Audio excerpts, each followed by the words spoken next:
السلام علیکم ورحمۃ اللہ وبرکاتہ۔ ماہ ربیع الاول میں آپ صلی اللہ علیہ وسلم کی ولادت پیش آئی۔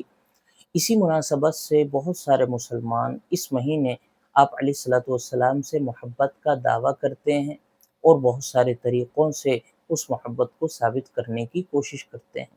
لیکن سوال یہ ہے کہ اگر ہمیں آپ علیہ السلام سے سچی محبت ہے تو اس کا صحیح طریقہ کیا ہے جو اللہ تعالیٰ نے قرآن میں اور آپ علیہ الصلوۃ والسلام نے احادیث میں بتلایا ہو۔ تو آج کی اس ویڈیو میں انشاءاللہ محبت رسول کا صحیح طریقہ قرآن و احادیث کی روشنی میں پیش کیا جائے گا، اور اللہ تعالیٰ سے یہ بھی درخواست کی جائے گی کہ اللہ تعالیٰ ان تمام باتوں پر عمل کرنے کی ہمیں توفیق عطا فرمائے، اور محبت رسول کا جو صحیح حق ہے اس کو ادا کرنے کی توفیق عطا فرمائے۔ دیکھیے، اگر محبت رسول ہمارے دل میں ہیں، ہم آپ علیہ الصلوۃ والسلام سے سچی محبت رکھتے ہیں، تو محبت کا حق ادا کرنے کا طریقہ وہ ہوگا جو خود اللہ نے اور رسول نے بتلایا ہو۔ وہ طریقہ نہیں ہوگا جس کو ہم نے بنایا ہو، جن کو ہم نے اپنایا ہو۔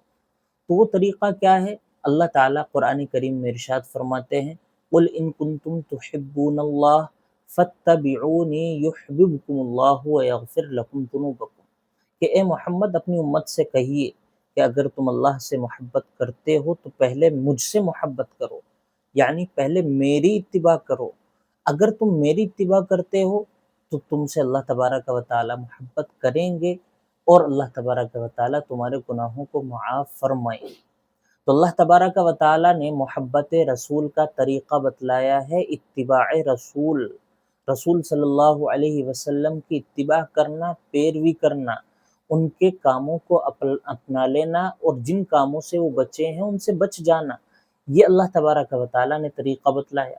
اسی طرح آپ صلی اللہ علیہ وسلم کی ایک مبارک حدیث ہے، آپ علیہ السلام ارشاد فرماتے ہیں کہ جب تک مومن کامل نہیں ہو سکتا، جب تک میں اس کے نزدیک اس کی اولاد، اس کے والدین اور اس کے تمام لوگوں سے زیادہ محبوب نہ ہو جاؤں۔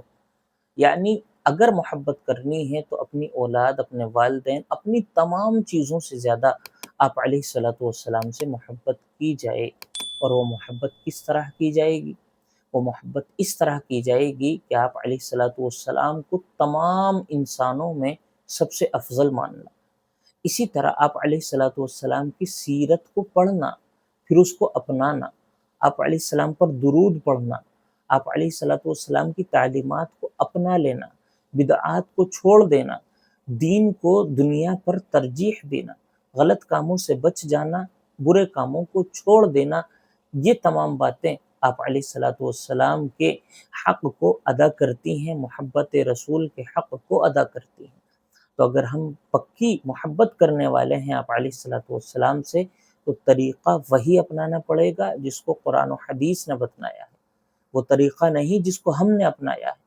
اس مہینے ہم نعرے لگاتے ہیں، جلسے جلوس کرتے ہیں، جلوس نکالتے ہیں، فاتحہ ناجائز طریقے سے کرتے ہیں، مزارات پر جاتے ہیں، چادریں چڑھاتے ہیں، ماتم مناتے ہیں، منتیں مانگتے ہیں، اور جو ہے قبرستانوں کو عبادت گاہ بنا لیتے ہیں، اور مرد و عورتوں کا اختلاط ہوتا ہے مزاروں پر، قبرستانوں پر۔ یہ تمام باتیں ناجائز ہیں، یہ آپ علیہ الصلوۃ والسلام کی محبت رسول کا حق ادا نہیں کرتی، آپ علیہ السلام کی محبت کا حق ادا نہیں کرتی۔ تو اگر محبت کا حق ادا کرنا ہے اور محبت کا دعویٰ ہے، تو پھر طریقہ وہ اختیار کیا جائے جس کو آپ علیہ الصلوۃ والسلام نے بتلایا ہے۔